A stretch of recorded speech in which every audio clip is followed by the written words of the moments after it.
한 번은 앞에 가던 사람을 잘 못 알아보고 당황했던 적이 있습니다. 아마 지금처럼 여름이었던 것으로 기억이 되는데, 사람들의 통행이 별로 없는 길에서 저만큼 앞에 가는 사람이 꼭 제가 아는 사람 같아서 귀에서 이름을 불렀습니다. 그런데 제 목소리가 안 들리는지 돌아보지를 않는 겁니다. 그래서 더 큰 소리로 불렀습니다. 여전히 반응이 없어서 달려가면서 이름을 부르고 다가갔습니다. 그래서 몇 걸음 뒤에서 다시 이름을 부르는데 여전히 반응이 없는 거예요. 그래서 바싹 다가가서 이름을 부르면서 옆을 쳐다봤는데 모르는 사람이었습니다. 여러분, 그럴 때는 어떻게 해야 되죠? 죄송합니다, 제가 잘못 알아봤습니다. 그러면 끝인 거죠. 끝나는 거죠. 근데 순간 너무 무안하고 당황스러웠습니다. 그래서 이름을 부르면서 계속 뛰었습니다. 마치 제가 찾는 사람이 저 앞에 있는 것처럼 이름을 부르면서 계속 달려갔습니다. 안 보일 때까지 뛰었어요. 그리고는 다른 골목길에 들어가서 멈추는데 숨이 헐떡거리고 땀이 비오듯 흘렀습니다. 없는 사람을 찾다가 생고생했던 기억이 납니다. 여러분, 오늘 말씀을 보십시오. 예수님의 부모 요셉과 마리아가 땀을 뻘뻘 흘리며 예수님을 찾고 있습니다. 누가복음에서는 복음서 중에 유일하게 예수님의 유년 시절의 일화를 소개하고 있습니다. 예수님이 12살 되셨을 때에 유월절을 맞아서 예루살렘으로 올라가셨습니다. 유대 소년들은 12살이 되면 율법의 규정에 따라서 성인으로 전환이 됩니다. 그러면 율법을 배울 수 있게 되고, 그리고 매년 유월절을 지켜야 했습니다. 예수님도 12살이 되어서 부모와 함께 예루살렘으로 올라가신 것입니다. 그런데 돌아오는 길에 예수님이 사라졌습니다. 예루살렘을 떠난 지 하룻길 만에 예수님이 없어졌다는 사실을 발견했습니다. 하룻길 정도라면, 예루살렘에서 하룻길 정도라면 아마 여리고까지 당도했을 것이라고 짐작이 됩니다. 그제서야 알아차린 거죠. 여러분, 생각해 보세요. 요셉과 마리아가 얼마나 놀랐겠습니까? 그런데 좀 하나 의문이 있습니다. 여러분, 이상하지 않습니까? 대체 엄마와 아빠가 아들을 잃어버리고 하룻길 갈 때까지 어떻게 모를 수 있는가 하는 것입니다. 여러분, 그럴 수 있을까요? 함께 가던 길이에요. 그런데 없어졌어요. 그런데 그걸 어떻게 하룻길 만에 알아볼 수 있는가, 그때까지 어떻게 모를 수 있는가 하는 것입니다. 성전시대 유대인들은 1년에 3번 예루살렘 성전에 올라가서 절기를 지켜야 했습니다. 이건 율법이 정하는 것이었습니다. 그래서 1년에 3번씩 예루살렘에 올라가서 절기를 지키다 보니 너무 많은 시간이 걸리게 되는 것입니다. 이를테면 바벨론에서 예루살렘에 올라오는 길은 편도로 15일 내지 20일이 걸립니다. 왕복은 30일 내지 40일입니다. 그렇게 3번의 절기를 지킨다고 생각해 보십시오. 1년 12달에 석 달을 예루살렘에 올라오는 길에 허비하게 되는 것이죠. 이건 너무 소모적인 일이었습니다. 그래서 학자들이 모여서 의논하기를, 예루살렘에서 하룻길 거리에 있는 사람들은 1년에 3번 절기를 지켜야 한다. 다만 예루살렘에서 하룻길 이상에 사는 사람들은 1년에 한 번만 절기를 지켜도 된다. 그런데 가능하면 유월절을 지키는 것이 좋겠다고 결정을 한 것입니다. 그래서 대부분의 유대인들은 다른 절기에는 예루살렘에 올라가지 못한다 할지라도 유월절만큼은 꼭 예루살렘으로 올라가는 것이 관례처럼 되어 있었습니다. 이렇게 유월절에 예루살렘으로 사람들이 몰려드는데, 먼 곳에서 온 사람들은 이때 여러 가지 가족 행사를 치르기도 합니다. 특히 예루살렘 성전이 있는 곳에서 아들의 성인식을 치러주는 것은 가족 행사 중에 아주 중요한 것 중에 하나였습니다.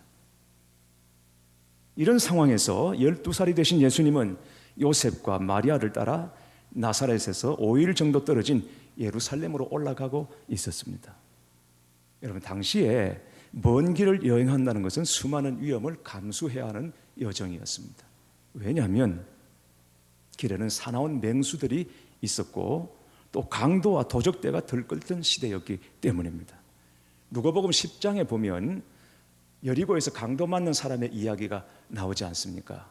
이 이야기는 당시의 시대 상황을 정확하게 말해주는 사건입니다. 강도, 도적대들이 들끓었던 것이죠. 그래서 사람들이 먼 길을 떠날 때는 항상 무리를 지어서 행렬로 움직였습니다. 오늘 본문 보면 예수님이 없어졌을 때 친족과 아는 자들 중에서 찾았다 하는 것을 보면 행렬의 규모가 적지 않았음을 말해주고 있습니다. 그 행렬은 세 부분으로 나누어집니다. 맨 앞에는 성인 남자가 섭니다. 그리고 가운데는 여인들과 어린 아이들이 서게 되고, 그리고 다시 맨 뒤에는 성인 남자들이 서서 그 행렬이 움직여집니다. 왜냐하면 여자들과 어린 아이들을 보호하기 위해서였습니다. 그러니까 마리아는 자기 주위에 예수님이 안 보여도 그것 때문에 크게 걱정을 하지 않고 안심하고 가고 있었던 것입니다.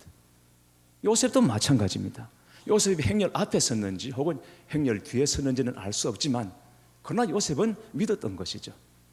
예수님이 행렬 중앙에 보호받고 당연히 가고 있을 것이라 그렇게 여겼던 것입니다. 그래서 하루길이 지나도록 알지 못했다고 하는 것은 바로 이 행렬의 구조에 있었던 것을 여러분 이해하시면 좋겠습니다. 그러나 저녁이 되면, 그래서 하룻밤 유숙할 곳에 도착하게 되면 그때는 행렬을 풀고 가족끼리 만나서 잠을 자게 됩니다. 그제서야 마리아와 요셉이 예수님이 그 행렬 가운데 안 계신 것을 알게 된 것입니다. 너무너무 놀랐습니다. 깜짝 놀랐습니다. 그래서 요셉과 마리아는 나사렛으로 돌아가는 행렬을 떠나서 예수님을 찾기 시작합니다. 계곡이며 낭떠러지며 동굴이며 할 것 없이 샅샅이 찾고 뒤졌습니다. 그러다가 예루살렘으로 다시 올라와서 사흘 만에 성전에서 예수님을 만나게 됩니다. 예수님은 성전에서 율법학자들과 선생들과 토론을 하고 계셨습니다. 묻기도 하고 대답을 하기도 하시고, 그런데 예수님이 묻고 대답하는 것을 보고 사람들이 그 지혜에 아주 놀라워하더라 말했습니다. 그러나 마리아는 예수님을 보자마자 심하게 책망합니다. 어찌하여 우리에게 이렇게 하였느냐? 보라, 내 아버지와 내가 근심하여 너를 찾았노라. 어찌하여 이렇게 했느냐? 성경에 이렇게 표현되어 있지만 우리말로 하면 어떻게 될까요? 우리 어머니들 어떻게 말하실 것 같아요? 각자 마음으로 한번 표현해 보십시오. 아마 아이를 잃어버린 경험이 있는 분들이라면 마리아의 심정을 10분 이해하시리라고 생각됩니다. 저도 아이들을 키우다 보니까 이런 일을 겪기도 합니다. 낯선 사역지로 이사 가자마자 아이를 잃어버렸다가 눈앞이 노랗게 된 경험도 있었고,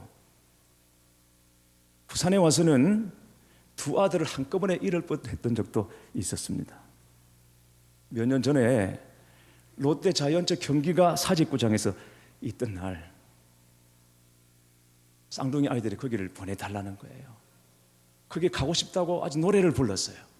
오래전부터 꼭 가서 직접 야구를 보고 싶다. TV가 아니라 직접 가서 보고 싶다. 엄마 아빠 시간이 없어서 못 간다 거기. 그러면 데려다만 달라는 거죠. 데려만 주면 보고 돌아오겠다. 그래서 믿고 아이들을 데려다가 야구장 앞에 내려주고 왔습니다. 경기가 끝났다고 전화가 왔어요. 이제 돌아오겠다는 거죠. 그런데 경기 끝났다고 전화가 왔는데 돌아오지를 않습니다. 그렇게 해서 자정이 넘어갔습니다. 야구 경기가 끝난 지는 벌써 몇 시간이 지났는데 자정이 지나도 돌아오지를 않았습니다. 연락이 안 되는 겁니다. 전화기가 꺼져 있고. 요즘 세상이 하도 험하다 보니까 이게 정말 어떻게 된 줄 알았습니다.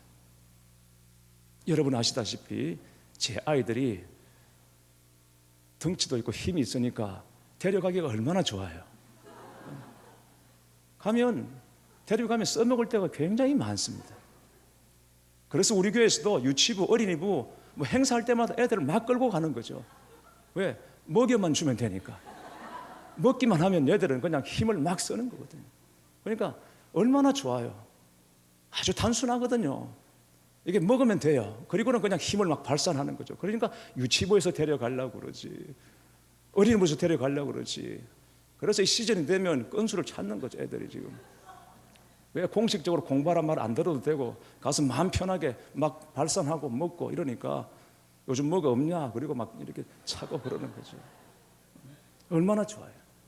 아, 이거 어떻게 됐다, 그렇게 여겼던 것입니다.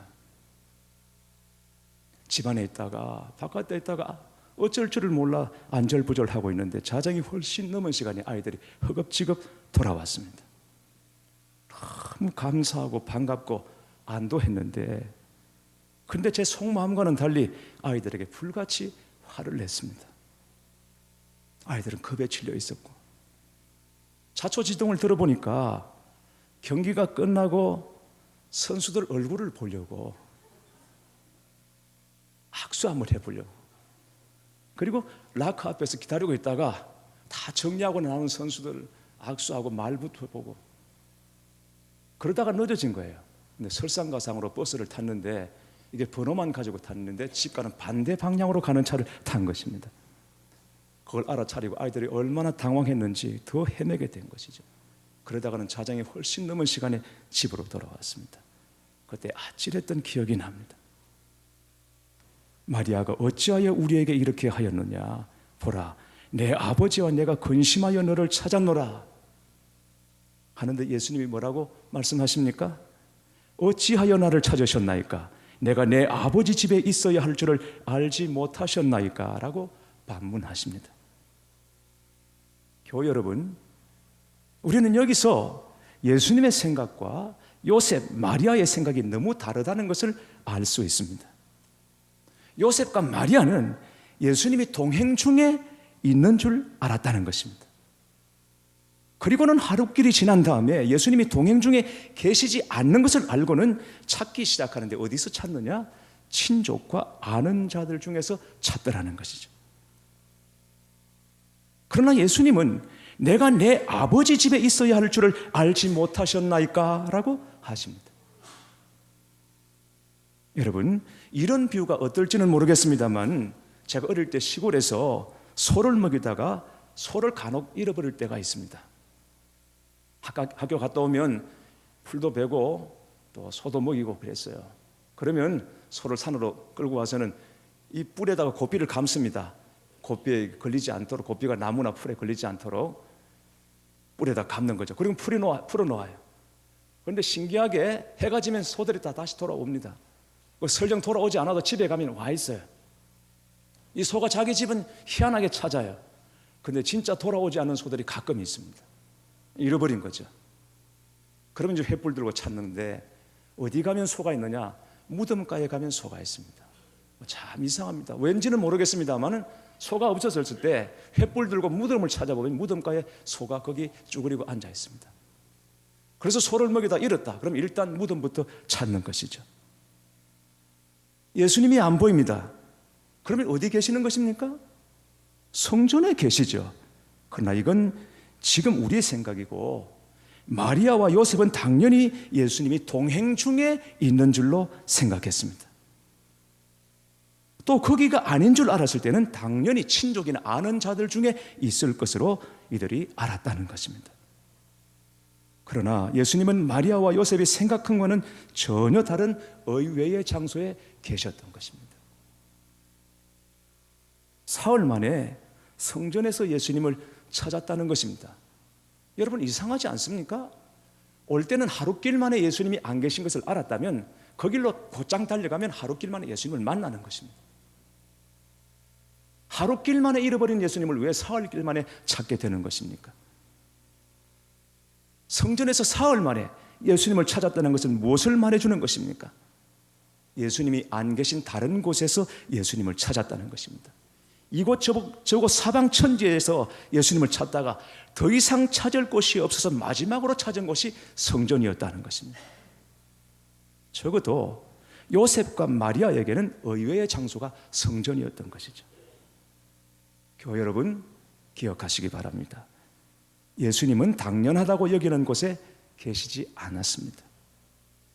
당연하지 않다고 여기는 곳에 예수님이 계셨던 것입니다. 내가 내 아버지 집에 있어야 할 것을 알지 못하셨나이까? 내 아버지 집을 원문으로 직역하면 집보다는 내 아버지의 것들 속에라고 표현하는 것이 정확하겠습니다. 그러니까 장소 개념보다는 성전이지만 보다 깊고 넓은 의미로 아버지와 관련된 모든 것을 말하는 것입니다. 아버지와 관련된 장소, 아버지와 관련된 사건, 아버지와 관련된 사역, 아버지와 관련된 현장, 그리고 아버지와 관련된 마음이 있는 그곳에 예수님이 계셨다라는 것입니다. 물론 요셉과 마리아가 아주 신실한 사람들이었지만 그들이 생각하는 당연함의 범위를 벗어나지 못했다는 것을 볼 수 있습니다. 교회 여러분, 하나님의 역사는 우리가 생각하는 것과는 전혀 다르다는 것을 아셔야 합니다. 절대 당연하지 않습니다. 하나님의 역사는 의외의 역사입니다. 하나님이 사람의 몸을 입고 이 땅에 오신 것 자체가 의외입니다. 왜 하나님이 이 땅에 오셨습니까?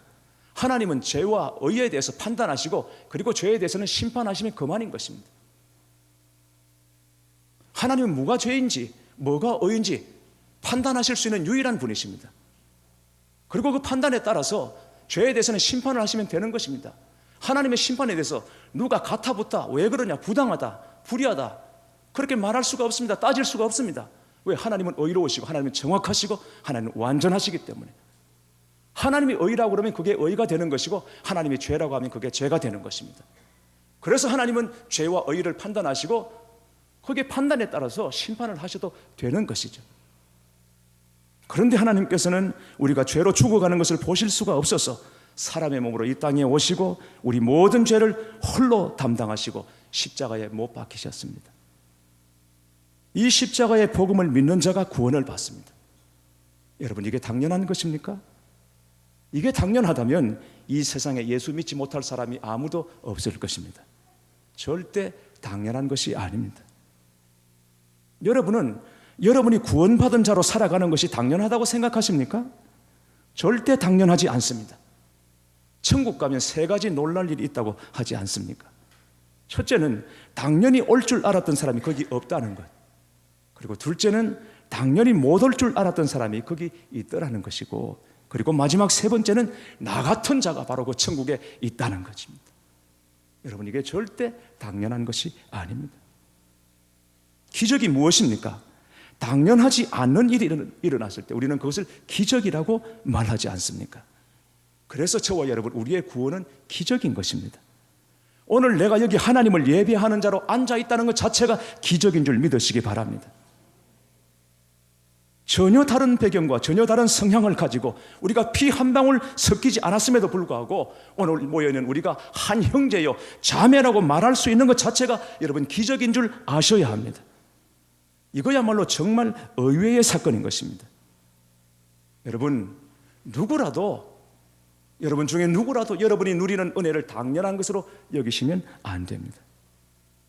우리가 누리는 은혜 중에 당연한 것은 정말 단 하나도 없다는 것을 여러분 기억하셔야 합니다. 지금까지 무덤덤하게 여기고 당연하다고 여겼던 것들이 있다면 이제 그것을 당연하지 않은 것으로 여기는 것으로부터 은혜가 시작되는 것이고 여기서부터 믿음이 살아나고 회복되는 줄 믿으셔야 합니다. 구약성경 열왕기상 19장에 보면 하나님께서 엘리야 선지자에게 나타나시는데 바람 가운데, 지진 가운데, 불 가운데 거기 하나님이 계시지 않더라고 했습니다. 이 모든 것이 지나간 후에 아주 세미한 가운데 엘리야 선지자가 하나님의 음성을 듣게 됩니다. 여러분, 무슨 뜻이겠습니까? 하나님은 반드시 작은 소리로 말씀하신다, 그런 의미가 아닙니다. 사람들이 당연하다고 여기는 것과는 다른 의외의 방법으로 하나님은 자신을 계시하시고 말씀하신다는 것입니다.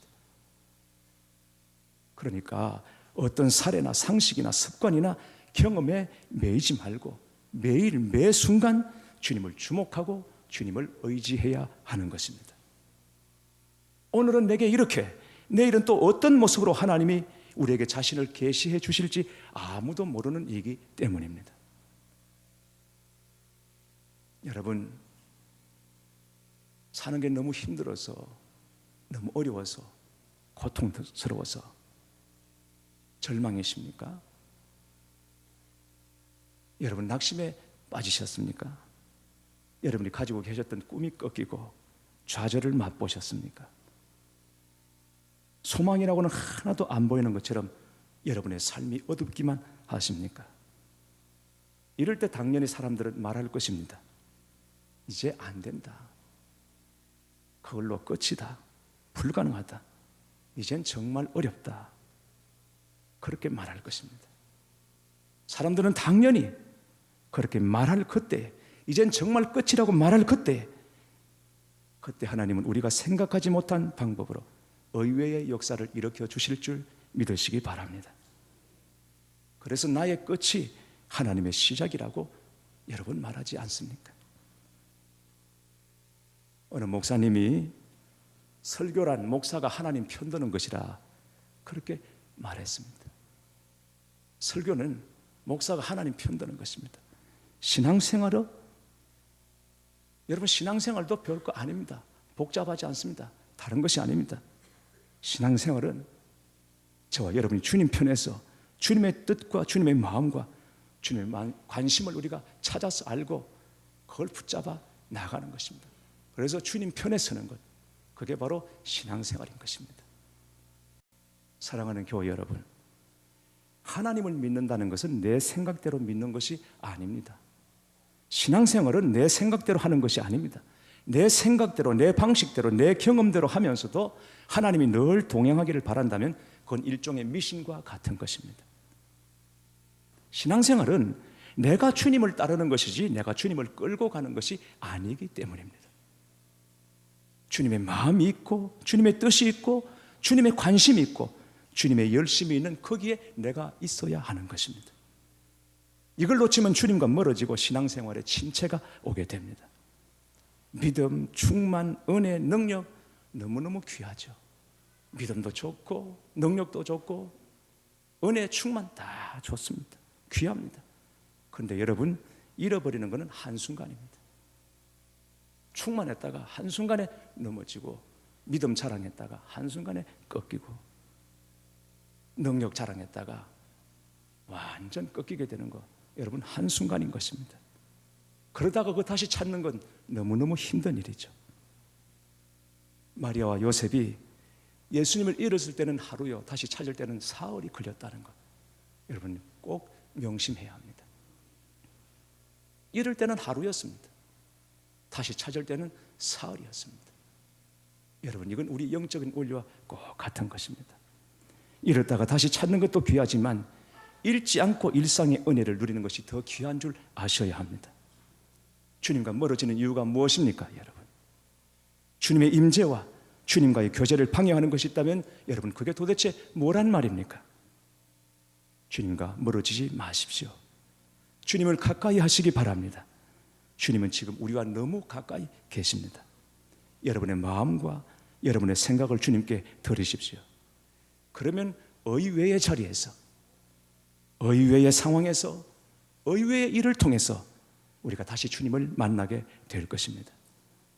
주님을 가까이 하시고 더 가까이 하셔서 주님과 온전히 하나가 되시기를 예수님의 이름으로 축원합니다.